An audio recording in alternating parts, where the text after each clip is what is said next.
IT ऐसा कोई सपना नहीं है जो तुम एक रात देख लिया और अगले दिन भूल गए। ये एक ऐसा सपना है जो तुम अगले 2 साल हर दिन देखोगे। जब तुम 2 साल बाद एग्जामिनेशन हॉल के बाहर कदम रखोगे, तुम्हारे चेहरे पे एक स्माइल होगी। वो स्माइल बता रही होगी कि यार मैंने कर दिखाया, मेरा आईटी में सिलेक्शन हो गया। अगर ये तुम 3 टिप्स फॉलो करते हो ना, तुम्हें आईटी क्लियर करने से कोई नहीं रोक सकता।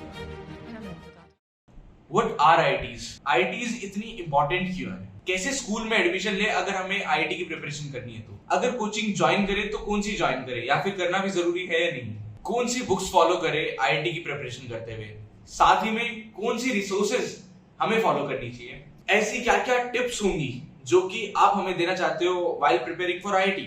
ऐसे क्या क्या पिटफॉल्स हैं जिनसे हमें बच के रहना चाहिए अपनी प्रिपरेशन के दौरान? ऐसे कई सारे सवाल तुम्हारे दिमाग में चल रहे होंगे अभी प्रिपरेशन के स्टार्ट में, एंड कोई बात नहीं, आज इस वीडियो में सारे के सारे डाउट्स का सोल्यूशन तुम्हें मिल जाएगा। एंड एक और यार कि भैया मैं एक एवरेज स्टूडेंट हूँ, क्या मुझसे आईआईटी क्रैक हो सकता है? इस सवाल का जवाब भी तुम्हें वीडियो के एंड तक बिल्कुल मिल जाएगा। तो फुल्ली कॉम्बो पैक्ड वीडियो होने वाली होगी, पावर पैक्ड वीडियो है जिसमें सारी डिटेल्स मैं दे रहा हूँ। शुरू करते हैं वीडियो। मैं हूँ Akash Ramaut from IIT Roorkee, 3rd year student. And अगर मैं जेन्युइन लगूं, वीडियो यूजफुल लगे, then please do subscribe, it would mean a lot.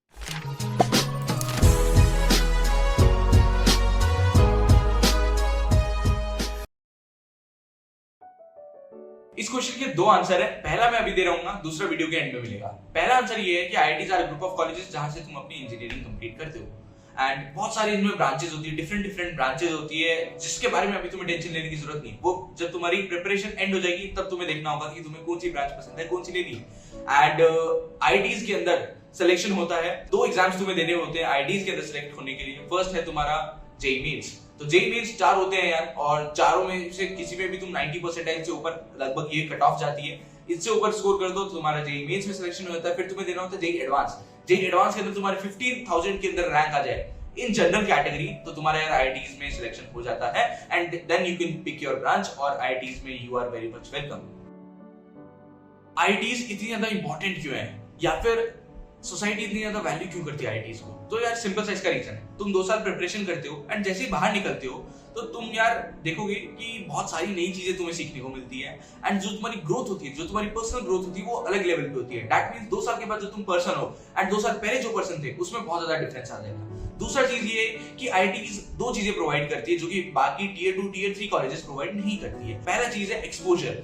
यहाँ पे इंडिया के शार्पेस्ट माइंड के साथ तुम बैठ रहे होगे, खा रहे होगे, उठ रहे होगे एंड रह रहे होगे।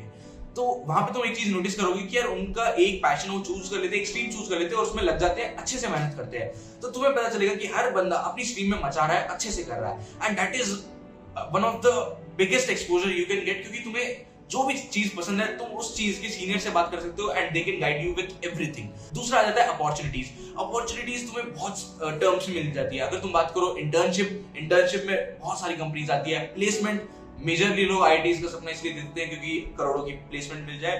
हालांकि बहुत कम परसेंट को मिलती है, जिसके बारे में अपन किसी और वीडियो में बात करेंगे। बट हाँ, प्लेसमेंट में भी बहुत अच्छी अपॉर्चुनिटीज आती है। एंड थर्ड आता है कि तुम्हें अगर अपनी अलग से कोई पैशन फॉलो करना है, अलग स्ट्रीम करनी है, लेट्स से स्टार्टअप वगैरह करना है, तो ये सारी चीजें भी साइड में चलती है। इनकी भी बहुत अच्छी अपॉर्चुनिटीज तुम्हें मिल रही होती है। इस क्वेश्चन का आंसर करने के लिए मैंने तुम्हारे लिए एक रोड मैप डिजाइन किया है, जो कि तुम्हारे जर्नी की स्टार्ट से लेके जर्नी की एंड तक प्रोसेसेस में, स्टेप्स में मैंने बांट रखा है। स्टार्ट करते हैं स्टेप 1 से। स्टेप 1 ये है कि get yourself in coaching.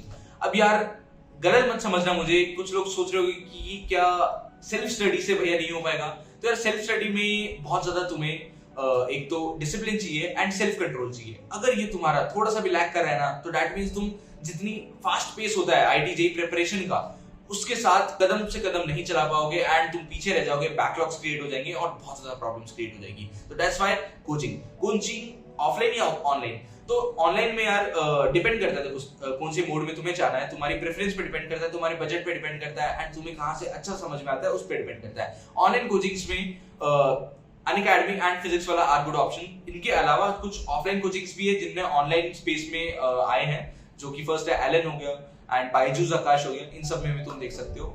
Offline coachings की बात करें तो बहुत सारी हैं जो कि अच्छी हैं एंड बहुत टाइम से चलती आ रही है, जैसे कि एलन हो गया, रेजोनेंस हो गया, बीएमसी हो गया एंड आकाश हो गया। तो और भी बहुत सारी है यार, महेश्वरी हो गया जो कि आईएएस कोटा में चलती थी पहले। एंड ये सारी कोचिंग्स है। अब तुम्हें कैसे डिटरमाइन करना पड़ेगा कि ऑफलाइन कोचिंग तुम्हारी अच्छी है या नहीं। अगर मैंने इन 5 में नाम बोला है उनमें नहीं आई हो वो, तो सिंपल है यार, उसके कोई भी क्लास में जाओ, 11th में या 12th में, और देखो कि यार 100 से ऊपर बच्चे हैं नहीं। अगर 100 से ऊपर बैच साइज है, दैट मींस तुम्हें कंपटीशन अच्छा मिलेगा, तुम्हें एक्सपोजर अच्छा मिलेगा इन टर्म्स ऑफ स्टूडेंट्स, तो that means you can definitely go into that coaching. Also you can also try कि यार एक दिन ट्रायल ले लिए टीचर्स के सामने बैठ के कि समझ में आ रहा है नहीं समझ में आ रहा है, and then you can make a decision कि कोचिंग में जाना है या फिर कोई और कोचिंग में जाना है। Step 2, get yourself in dummy school. Dummy school क्या होता है? ये ऐसा स्कूल होता है जहाँ पे तुम्हें अटेंडेंस के लिए परेशान नहीं किया जाता, अटेंडेंस के लिए कोई क्राइटेरिया नहीं होता, कुछ 50% 75% थ्रेशोल्ड नहीं होता कि वो इतनी अटेंडेंस मिनिमम तुम्हें मेंटेन रखनी ही चाहिए। तो दैट मींस अगर तुम सिर्फ एग्जाम लिखने जाओ, दैट्स मोर देन इनफ। अब रीजन मैं इसलिए कह रहा हूं क्योंकि यार जो तुम कोचिंग्स में पढ़ रहे होगे ना, वो ऑलरेडी 2 लेवल ऊपर होगा जो तुम स्कूल में पढ़ रहे होगे इससे। तो दैट मींस जब भी तुम स्कूल में जा रहे होगे वो तुमने ऑलरेडी पढ़ रखा होगा और काफी एडवांस लेवल तक का पढ़ रखा होगा, तो वो एक तरीके से टाइम वेस्ट हो जाता है क्योंकि तुम्हें वो ऑलरेडी वो चीजें आती है, तुम उसको वापस पढ़ रहे हो। तुम्हें जरूर लगेगा कि तुम प्रोडक्टिव बन रहे हो कि यार मैं स्कूल में भी पढ़ रहा हूँ, कोचिंग में भी पढ़ रहा हूँ, मेरा आईआईटी में सिलेक्शन क्यों नहीं होता। द थिंग इज कि you are badly mistaken, it's completely wrong. इससे बढ़िया स्कूल वाला टाइम तुम घर पे बैठ के क्वेश्चंस करो, नोट्स पढ़ो, बैकलॉग्स क्लियर करो, या फिर इन सारी चीजों में लगाओ जहां पे ट्रूली तुम इंप्रूव कर रहे होगे। ओके, एक और चीज है यार कि मैंने बहुत ज्यादा फ्रेंड्स को एंड मेरे जो जूनियर्स है जिनको मैंने तुमसे पहले गाइड किया था, उनको देख रखा है कि यार डमी स्कूल नहीं रहते हैं, एंड उसके बाद क्या है, जो स्कूल्स हैं वो बग करते स्टूडेंट्स को कि यार इतनी % अटेंडेंस मेंटेन करो वरना बोर्ड्स एग्जाम लिखने नहीं देंगे। तो मेक श्योर अगर तुम डमी स्कूल अटेंड नहीं कर रहे हो तो ये वाला सिनेरियो तो नहीं हो रहा हो, क्योंकि फिर क्या है, तुम अटेंडेंस मिनिमम मेंटेन करनी ही पड़ेगी और तुम्हारा टाइम बहुत ज्यादा वेस्ट हो सकता है। अब नेक्स्ट डाउट इससे ये बन जाता है कि भैया अगर स्कूल वगैरह नहीं जाएंगे तो कोचिंग्स में तो मेंस या एडवांस की सिर्फ आईआईटी की प्रिपरेशन कराते हैं, बोर्ड्स की नहीं कराते हैं, तो बोर्ड्स का एग्जाम में हम अच्छा परफॉर्म नहीं कर पाए तो यार सिंपल सी मैं तुम्हें एक बात बताना चाहता हूँ यार, इसमें ऐसा कभी भी कोई सिनेरियो नहीं बनेगा जिसमें तुम यार आईआईटी फोड़ रहे हो और तुम्हारा बोर्ड्स नहीं निकला। समझ रहे हो? दैट मींस अगर तुम्हें पॉसिबल कराना है ना तो तुम्हें बोर्ड्स के लिए बिल्कुल भी नहीं पढ़ना होगा, इवन एग्जाम्स के टाइम पे भी नहीं पढ़ना होगा, और तुम बिना पढ़े बोर्ड्स लिख के आ रहे हो, तभी ऐसा सिनेरियो पॉसिबल है। दैट मींस अगर तुम्हारी आईआईटी निकल रही है या फिर एनआईटीज निकल रही है, तुम अच्छा पढ़ रहे हो इनके लिए, तो अपने आप बोर्ड्स की प्रिपरेशन हो जाती है यार। मैंने भी कभी बोर्ड्स के लिए प्रिपरेशन नहीं किया था, मैंने भी डमी स्कूल किया था एंड कोचिंग कर रहा था, एंड पूरे 11th और 12th में मेरे को कोई भी जरूरत नहीं पड़ी बोर्ड्स का पढ़ने के लिए। दैट मींस मैं कोचिंग जाता रहा, अपनी मेंस एडवांस की प्रिपरेशन करता रहा आईआईटी की, एंड उससे सारा नॉलेज आ गया। एंड बोर्ड्स का जब एग्जाम आने वाले थे तब मैंने 15 दिन सिर्फ बोर्ड्स को डेडिकेट किए, and that was more than enough. तब मैं 90% स्कोर कर लिया बोर्ड्स के अंदर, वो भी सिर्फ 15 दिन पढ़ के इनका। उससे पहले नहीं करने की जरूरत है, स्पेशली जब तुम्हारा मेंस आने वाला होता है ना, मेंस यार फर्स्ट अटेम्प्ट बोर्ड से पहले आ जाता है, तो तुम एक बार इनफैक्ट रिवीजन लग ही जाता है चीजों का। एंड स्कूल्स में भी एग्जाम्स हो रहे होते हैं हाफ ईयरली एंड एंड में, तो उसमें भी यार एक 2 बार रिवाइज हो जाता है बुक का, एनसीईआरटी का। तो ये बिल्कुल मिसकंसेप्शन हटा देना कि यार अगर डमी स्कूल लिया हो तो यार बोर्ड्स की प्रिपरेशन कैसे करेंगे। Get as much exposure as you can. तो होता क्या है यार, जब भी तुम किसी कोचिंग में एग्जाम्स वगैरह दे रहे होते हो, किसी में भी एनरोल होकर एग्जाम्स दे रहे होते हो, तो तुम्हारी उसके हिसाब से पोजीशन मिलती है आउट ऑफ योर बैच। अब द थिंग इज कि अगर तुम्हारा बैच बहुत ज्यादा पढ़ने वाला हो तो तुम्हारी लेट्स से 50 बच्चों में 40 रैंक आ रही हो तो तुम डिमोटिवेट हो रहे हो कि यार मेरी 20% आईली आ रही है तो मेंस में भी उतनी आएगी। The thing is it's wrong. जब तुम एक्चुअल डेटा सेट जितने ज्यादा बच्चों के साथ तुम एग्जाम दे रहे होगे ना, तब इतना ही ज्यादा तुम्हें आइडिया लग रहा होगा कि तुम्हारी पोजीशन क्या है एंड तुम कितना इंप्रूव कर पा रहे हो। उसके लिए जरूरी है कि जो भी तुम कोचिंग कर रहे हो उसके साथ साथ एक टेस्ट सीरीज भी ले लो। मैंने अपने टाइम पे मैं रेजोनेंस से कोचिंग पढ़ रहा था, एंड प्लीज मेरे को देख के कोई भी रेजोनेंस में मत चले जाना। मेरे टाइम पे वहां पे डिसेंट पढ़ाई होती थी कोचिंग में, इसलिए मैंने ज्वाइन कर ली थी। तुम अपने टाइम पे अपनी जगह पे देख सकते हो कौन सी अच्छी कोचिंग है। एंड उसके साथ मैंने एलन की टेस्ट सीरीज ज्वाइन कर ली थी, और उससे क्या है, मुझे एलन का भी पता लगता था कि एलन के स्टूडेंट्स है उनके कंपैरिजन में मैं कितना स्टैंड कर रहा हूँ एंड कितना इंप्रूवमेंट हुई है मेरी। तो उससे मुझे अच्छा पता लग रहा था कि यार मैं कहाँ पे स्टैंड करता हूँ, एंड मुझे आइडिया लग रहा था कि मैं कितना इंप्रूव कर रहा हूँ। एंड जितना ज्यादा तुम्हें इस बारे में डेटा मिले, जितना ज्यादा तुम्हें आइडिया लगे कि तुम कहाँ स्टैंड कर रहे हो, उतना बेटर। इसका आंसर सिंपल सा ये होगा कि अगर तुम किसी टॉप कोचिंग्स में से हो, तुमने उनमें एनरोल कर रखा है, तो सबसे फर्स्ट स्टेप तुम्हारा होना चाहिए उन कोचिंग्स की सारी मॉड्यूल कंप्लीट करना एंड सारी डीपीपीज करना।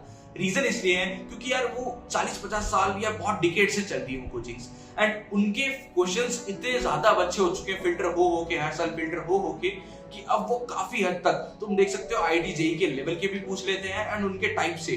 रिलेटेड पूछ लेते हैं, तो तुम्हें अच्छा खासा आइडिया लग जाता है कि यार जेईई मेंस में एंड जेईई एडवांस में किस टाइप के, किस लेवल के एंड कौन से टॉपिक से ज्यादा क्वेश्चंस पूछे जाने वाले हैं, वो तुम्हें मॉड्यूल से पता लग जाता है। एंड स्टेप 2 इसमें हो जाता है कि अगर लेट्स से तुमने मॉड्यूल्स कंप्लीट कर दिए या फिर तुम कोई अच्छी कोचिंग से नहीं हो, तब मैं स्टेप 2 रिकमेंड करूंगा। स्टेप 2 ये है कि रिफ्रेशर बुक्स करना। रिफ्रेशर बुक में मैंने जो मेरी तरफ से रिकमेंडेशन है या फिर जो मैंने अपने टाइम पे की थी, वो मैंने डिस्क्रिप्शन बॉक्स में डाल दी है, तुम उनको देख सकते हो एंड तुम उनको परचेज भी कर सकते हो।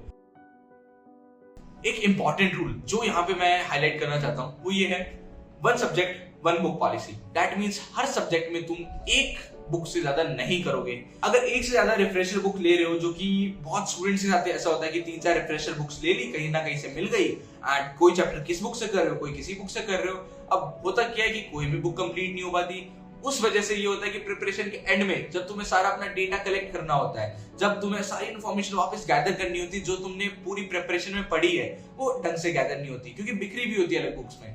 और एक बुक तुम कंप्लीट कभी भी नहीं कर पाते हो, उसके चक्कर में डिफरेंट बुक्स में उलझे पड़े रहते हो, काम पूरा किसी में भी नहीं होता। इससे बढ़िया है एक बुक पढ़ो और उसको करके उसको पूरी जस्टिस दो, यानी कि उसको पूरा कंप्लीट करो। एंड एक बुक कंप्लीट करोगे, let me tell you this, that is more than enough to get you a 3 digit rank in JEE advance. समझ रहे हो? मैंने अपने टाइम पे रिफ्रेशर बुक सिर्फ मैथ्स में ली थी और केमिस्ट्री में ली थी। फिजिक्स में तो मैंने मॉड्यूल्स ही की थी और कुछ नहीं किया था। एंड मैथ्स केमिस्ट्री में भी तुम देखोगे कि मैंने किसी भी चैप्टर की कंप्लीट नहीं की वो रिफ्रेशर बुक से उसको, एंड फिर भी मेरी 3300 रैंक आई मेंस में एंड 4300 रैंक आई एडवांस में। तो द थिंग इज कि अगर मैं कंप्लीट कर लेता हूं बुक्स को, तब तो यार 3 डिजिट रैंक आना कंफर्म था। तो सिंपल सी चीज है, आई गेस तुम्हें इससे आइडिया लग गया होगा कि एक बुक मोर देन इनफ। अब टाइम आ गया है 3 टिप्स का, या फिर तुम कह सकते हो 3 गोल्डन मंत्रास का, जो कि तुम्हारे लिए पत्थर की लकीर होने वाले हैं अगले 2 साल के लिए। एंड चाहो तो तुम उनको लिख लो अपनी कॉपी में ताकि भूल ना जाओ। कभी भी अपनी क्लास बंक मत करना, ट्राई करना कि सारी क्लासेस अटेंड करो। मैंने अपनी जेईई प्रिपरेशन में सिर्फ 2 क्लासेस मिस की थी, दोनों ही किन्हीं कंडीशंस की वजह से मिस की थी, वरना मैंने सारी की सारी अटेंड की थी। एंड होता क्या है, अगर तुम मिस करते हो ना, तो आगे वाली क्लासेस में इतना समझ में नहीं आता एंड फिर वो चैप्टर तुम्हारा एडवांस लेवल का नहीं हो पाता है, मेंस लेवल का तैयार नहीं हो पाता एंड उस चक्कर से बैकलॉग्स क्रिएट होते हैं, बहुत ज्यादा प्रॉब्लम्स क्रिएट हो जाती है। Be regular in doing homework, and ये सबसे इंपॉर्टेंट एडवाइस है जो कि मैं तुम्हें दे सकता हूं आज की पूरी वीडियो में। रीजन ये है इसका कि अगर तुम सिंपल सी ये चीज फॉलो करोगे कि होमवर्क मुझे हर दिन कंप्लीट करना है जो कि टीचर्स ने दिया है, उससे तुम यार रेगुलर रहोगे, तुम अपने जो सब्जेक्ट्स में जितना पढ़ाया है उस लेवल पे रहोगे और तुम देखोगे अपने आप तुम्हारी प्रिपरेशन बीत जाएगी एंड तुम आईआईटी क्रैक कर लोगे। इतना सिंपल है चीज। द थिंग इज कि सिंपल चीज है लेकिन लोग नहीं कर पाते। रीजन ये है कि कभी कभार होमवर्क ज्यादा मिल जाता है तो स्टूडेंट्स कल पे डाल देते हैं और फिर कल भी ज्यादा होमवर्क मिलता है तो ऐसे आगे चलता रहता है, बैकलॉग्स क्रिएट हो जाते हैं होमवर्क के और उस चक्कर से वापस प्रिपरेशन इतनी अच्छी नहीं जा पाती। रिवाइज योर नोट्स रेगुलरली या फिर विद इन 24 आवर्स।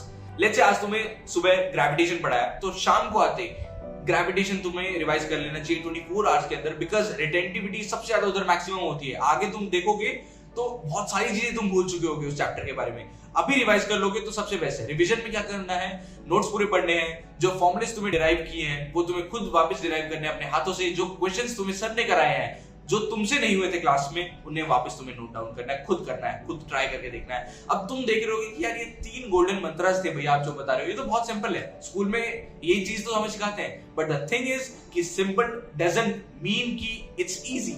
कुछ चीजें सिंपल होती है लेकिन फॉलो करना मुश्किल हो जाता है, रेगुलरली हर दिन फॉलो करना मुश्किल हो जाता है एंड उसी चक्कर से प्रॉब्लम्स क्रिएट होती है, जो कि अपन आगे अगले पॉइंट पे बात करने वाले हैं। अब अगर तुमने 3 गोल्डन मंत्रास में से कोई भी मंत्र स्किप किया तो तुम्हें एक बड़ी प्रॉब्लम का सामना करना पड़ सकता है, जो कि नाइटमेयर है majority of the JEE aspirants के लिए। अब मेजॉरिटी से मेरा मतलब ये नहीं है 60%, 70 या 90%, मेरा मतलब है 99% से ऊपर बच्चों के लिए। दैट मीन्स 99% से ऊपर बच्चों के लिए बैकलॉग्स बहुत बड़ी प्रॉब्लम इसलिए क्योंकि पीछे छूट जाते हैं यार बच्चे एंड उसी रीजन से कैचअप नहीं कर पाते कभी भी। मेरे टाइम पे भी मैं 11th में बहुत ज्यादा पीछे छूटा, जो कि मुझे बहुत ज्यादा प्रॉब्लम क्रिएट हुई 12th में या उसके बाद उन सारी चीजों को कवर करने में। और ट्रस्ट में एक बार अगर तुम पीछे छूटना चालू हो जाते हो ना, तो आगे के चैप्टर्स जो कि पीछे वाले चैप्टर से लिंक्ड थे वो भी तुम्हें समझ में नहीं आएंगे। क्यों? क्योंकि तुम्हें पीछे वाले चैप्टर्स के बैकलॉग्स है।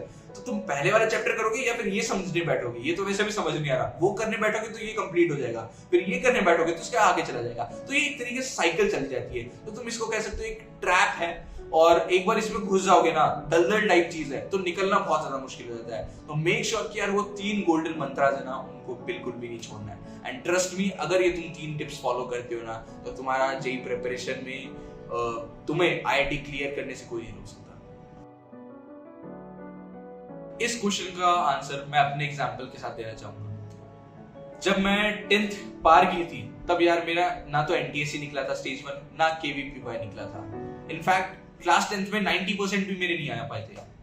एंड 90% से ऊपर, तुम्हें बता दूं, 1 लाख बच्चों से ऊपर आए थे उस टाइम पे। एंड बहुत रिलेटिव्स थे, बहुत फ्रेंड्स थे जिनने मुझे बोला कि यार जब तुम टॉप 1 लाख के अंदर ही नहीं आ पाया, तो यार तू टॉप 10,000 के अंदर कैसे आएगा जिनका आईआईटी में सिलेक्शन होगा। फास्ट फॉरवर्ड 2 years एंड मेरी रैंक आ रही है 3300 एंड 4300 मेंस और एडवांस में। वो 1 लाख छोड़ो, वो 10,000 छोड़ो, मैं टॉप 4,000 बच्चों के अंदर आया। एंड ऐसा नहीं है कि यार मैंने अपनी प्रिपरेशन में कोई गलती नहीं की, मैं पूरा 2 साल लगा रहा। ट्रस्ट मी, कोविड के वजह से एंड बहुत सारा मेंस का फर्स्ट अटेम्प्ट का रिजल्ट भी खराब हो गया था, उसकी वजह से मेरी बहुत ज्यादा गलतियां हुई है, मेरे बहुत ज्यादा डाउन पीरियड आया है एंड बहुत ज्यादा महीने बिगड़े। तो बहुत गलतियां की है मैंने भी अपनी प्रिपरेशन में, but still an average person can definitely clear IIT. And अगर तुम बिलो एवरेज भी स्टूडेंट हो ना, ट्रस्ट मी, आज की वीडियो में जो भी मैंने पॉइंट्स बताए हैं, अगर तुम फॉलो करते हो ना, तुम्हारा आईआईटी में सिलेक्शन कोई भी नहीं रोक सकता। इवन तो तुमने क्लास 10th तक कुछ भी किया हो, बिल्कुल मजे किए हो, बिल्कुल पढ़ाई नहीं की हो, बट डेफिनेटली हो जाएगा। But it demands 2 years of dedication. ये 2 साल हो सकता है कि यार तुम्हारी जिंदगी के टफेस्ट 2 साल हो, लेकिन ट्रस्ट मी, अगर तुमने मेहनत करी ना, तो ये 2 साल तुम्हारी जिंदगी के सबसे ज्यादा फ्रूटफुल ईयर्स भी हो सकते हैं। Keep this in mind. Video का फर्स्ट क्वेश्चन ही अपना फाइनल क्वेश्चन होने वाला है, लास्ट क्वेश्चन इस वीडियो का, व्हाट इज आईआईटी। तो उसका सेकंड आंसर मैं तुम्हें अभी देने वाला हूँ। आईआईटी यार एक सपना है, और आईआईटी ऐसा कोई सपना नहीं है जो तुम एक रात देख लिया और अगले दिन भूल गए। ये एक ऐसा सपना है जो तुम अगले 2 साल हर दिन देखोगे। आईआईटी एक ऐसा सपना है जो तुम्हें रातों भर सोने नहीं देगा। जब तुम 2 साल बाद एग्जाम देके एग्जामिनेशन हॉल के बाहर कदम रखो, अगर तुमने मेहनत की हो, तो तुम्हारे चेहरे पे एक स्माइल होगी। वो स्माइल बता रही होगी कि यार मैंने कर दिखाया, मेरा आईआईटी में सिलेक्शन हो गया। एंड अगर अपन मेहनत भी कर रहे हो ना, तो इतना बात मैं तुम्हें आज लिख के दे सकता हूँ कि 2 साल बाद डजंट मैटर कि तुम आईआईटी में जा रहे हो या एनआईटी में जा रहे हो या बिट्स पिलानी में जा रहे हो, तुम खुद पे जरूर प्राउड होगे कि यार मैंने 2 साल अपना 100% दिया। एंड इन 100% देने के बाद आज मुझे पता चला है कि मेरी कैपेबिलिटीज क्या है, मैं कितना ज़्यादा ग्रो कर चुका हूँ, एंड तुम खुद पे प्राउड हो। So I wish you all the best तुम्हारी 2 साल की जर्नी के लिए। एंड मेक श्योर कि इस सपने पे जुड़े रहो, इस सपने को भूलो मत, एंड 2 साल इस सपने को